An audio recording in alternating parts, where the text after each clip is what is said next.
Okay, good morning, class. Today, this is the lecture for March 25th. And today we're going to talk about compound sentences. So I'm going to be talking about the book here, the Tools for College Composition Success, our writing book.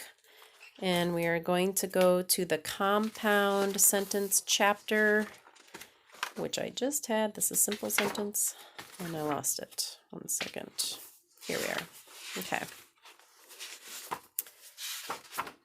All right. It's chapter 9, compound sentences, page 141. Okay. Now, many of you understand the concept of compound sentences because we talked a little in class, and I was happy about the knowledge you already have. So that's good. Hopefully this lecture is a review.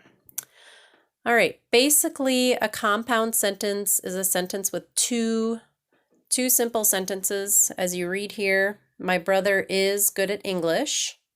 Okay, and here we have the subject and the verb, subject, verb, and then he always gets A's, subject, verb.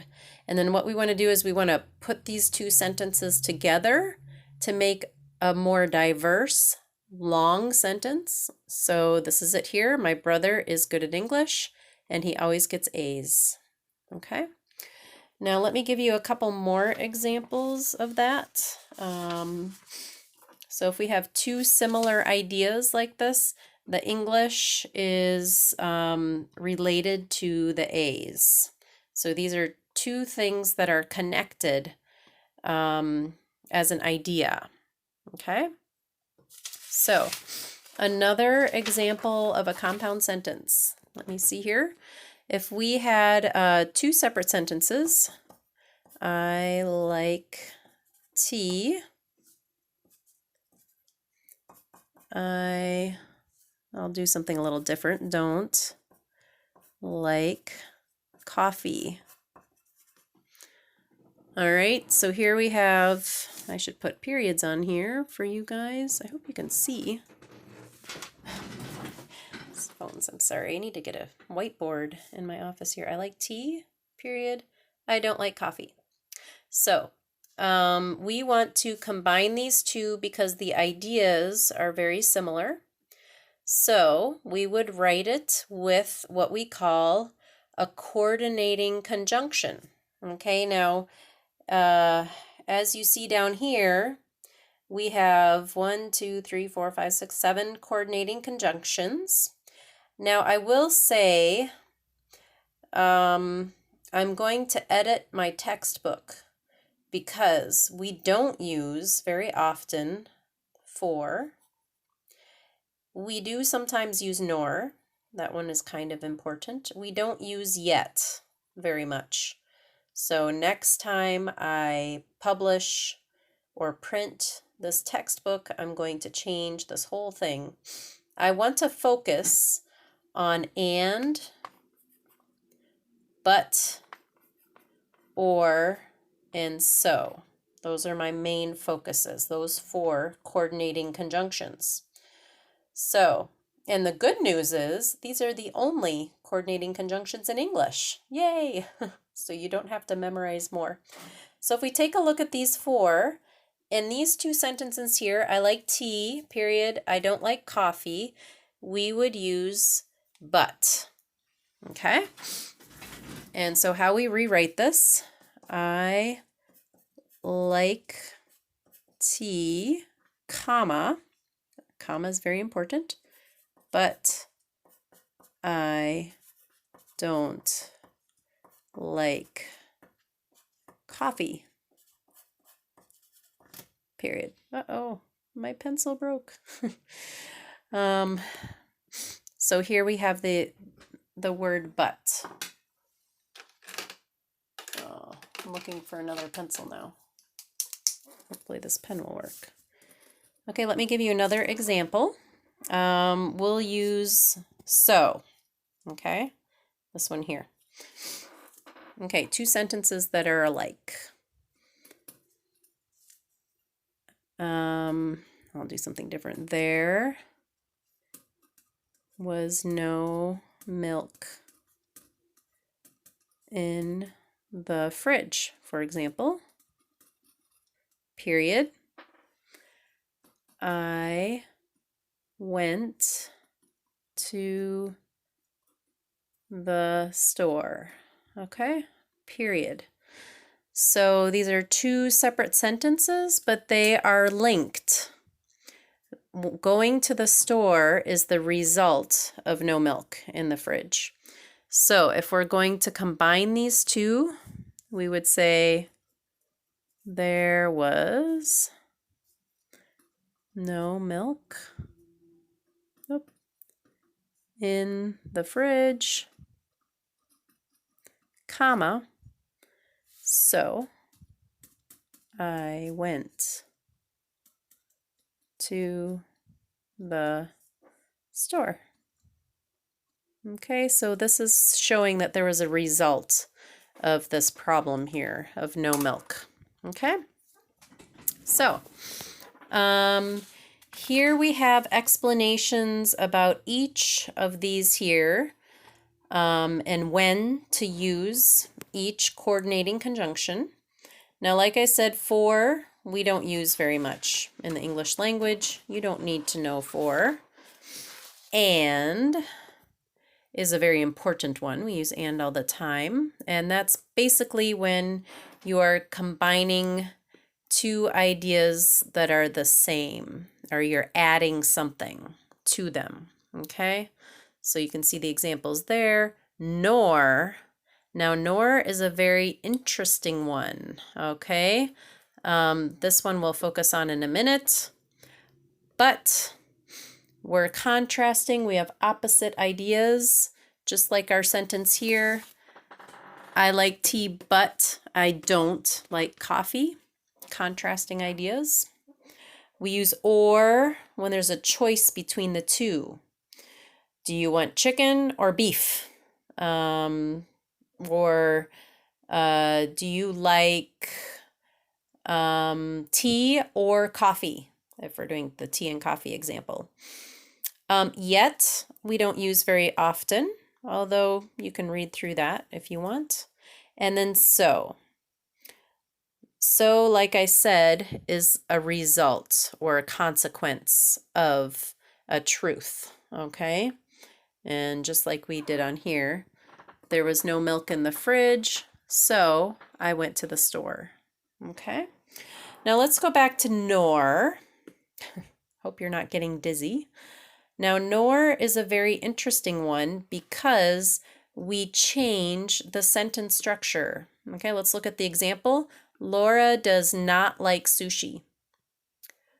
Nor does she like Italian food. Okay, so this here, does she, sounds like a question, right? We use the question form after nor. Why? I don't know. It's English. Okay. Another example, I cannot speak German, nor can I. Again, that sounds like a question. If I were to cover this part of the sentence, let's look at the first one. Does she like Italian food? It's like a question. Or can I speak Russian? That's like a question. Okay. It's not a question. As you can see, it's a period. So it's not a question, it's just the form that the nor takes, okay? Not one nor the other. So let's look on the paper here. Let's say I have two sentences that I want to combine. I'll give you some more examples. Where's my, pen? That pencil broke. Okay, I don't like I don't like trains, period. I don't like buses, period. Okay, so here we have negative, negative with don't, okay? Now to combine these sentences with nor, you would say the same at the first part of the sentence would be the same, comma, nor do I. So we're going to switch the do I and get rid of the not. Okay? Nor takes care of the negative. Okay? And in English, you cannot have a double negative. That's a no-no in the English language. So we have to get rid of this if we're going to use nor. Nor do I like buses. Okay? Period. Okay? I don't like trains, nor do I like buses. Okay? So let's do another one. She can't stand, hopefully you understand that. That means she hates the color purple. Okay, she can't stand the color purple. She doesn't like green either, let's say. Okay, so she can't stand the color purple. She doesn't like green either. Okay, let's combine these two. We've got a negative here, and this is negative tier 2. So we're going to combine them together with nor. She can't stand the color purple, nor does she like green.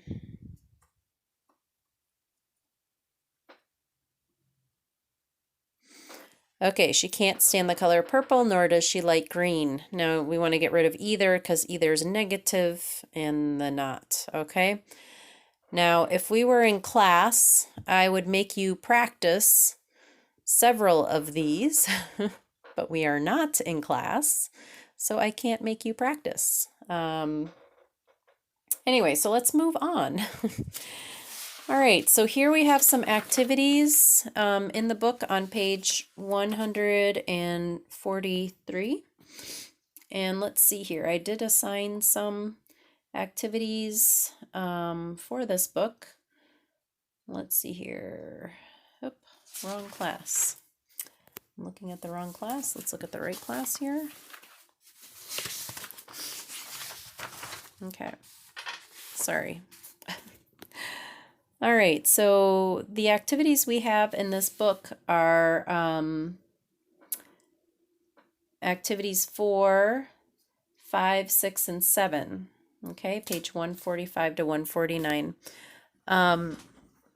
It is important for you to do all of these, actually. Activity 1, fill in the blank with the best coordinating conjunction. And like I said, you have a choice between you don't have to use yet or for. You can use these here to help you with that exercise. So that's important. And just so you know, you should do everything in all your books. I just specifically want to see some activities that you can type and turn in to me online so that I can see how you're doing, okay? So this activity is not a homework assignment, but it's a very important one for you to understand more about compound sentences, okay? Here we have down here the difference between a simple versus compound sentence, okay? Now, we've talked about this in class, so I'm not concerned. But again, activity 2 is important, and try and decide the difference between simple and compounds, okay? And then we have activity 3, which is another simple compound, so you can decipher between both of them. It's just difficult for you to type this up. That's why I didn't assign it. Okay, but please do it. Please try.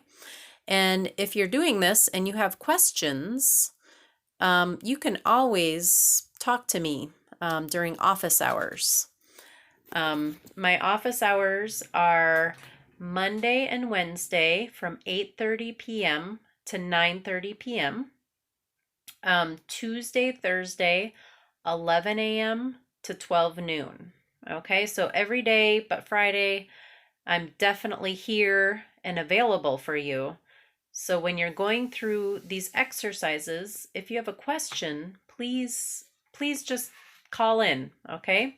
There's a Meet link, or you can just call by WhatsApp, like some of you are doing. And by the way, I appreciate you communicating. The more you communicate, the better your experience will be with online learning, okay? So let me see here. So the first homework assignment is activity 4. Is that what I said? Huh. All right. So activity 4, 5, 6, and 7 are all writing activities. You can write them out in the book, and they're practicing compound sentences. Okay. Yeah, and I think that's all for today. This is long enough. Thinking about, there's nothing else I wanted to talk to you about, so that's it for today. All right, I will see you soon, and please come with many questions, and like I said, keep communicating, okay? And I just wrote an email today. If you have no internet at home, and you cannot, or computer, and you cannot submit assignments and turn it in, send them typed as a document, a Word document, or you can send them as a Google Doc, and I can actually put them in to Turnitin for you. So if that is your problem, then I have a solution. Okay? All right. Take care, and I'll see you soon.